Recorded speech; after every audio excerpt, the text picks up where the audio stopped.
Ce qu'a dit Noémie Aliouai, c'est intéressant, David Anthony, parce que intéressant de voir les anti-Israël, comme Khamenei d'ailleurs, accuser Israël de quasiment tout ce qui se passe dans le monde, la Syrie, le Covid, les révolutions, en tout cas les tentatives de révolution en Iran, etc., comme si Israël avait toute cette puissance. Là, on a un petit peu confondu, il a confondu Israël avec Dieu, c'est un petit peu ça, finalement. C'est une sorte de blasphème, on dirait, pour finalement quelqu'un qui prétend justement servir une religion monothéiste. Là, c'est un petit peu bizarre, parce que Israël serait placé même au-dessus de Dieu, bien évidemment, donc c'est très surprenant. Plus fort que tout, Israël. Plus fort que tout, mais ça, bien entendu, on le voit depuis l'Antiquité, c'est pas nouveau, donc nous, on n'est pas habitués. Depuis l'Égypte de Pharaon, depuis les Grecs, depuis l'Inquisition, les Juifs ont toujours été accusés de tout, bien évidemment, et ça continue. Donc on a les mêmes ennemis, mais qui prennent une forme différente, et aujourd'hui, c'est vrai que l'Iran les incarne parfaitement.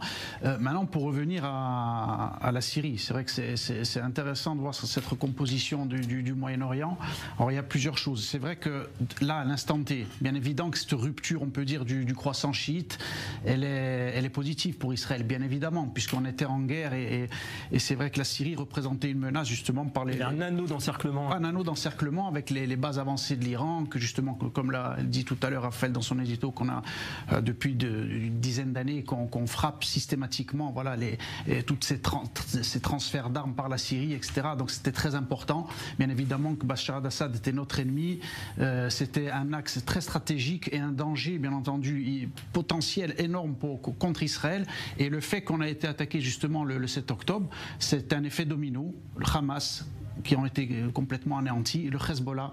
Ensuite, bien entendu, l'Iran a été fortement affaibli par les frappes israéliennes, n'a même pas eu la possibilité de répondre.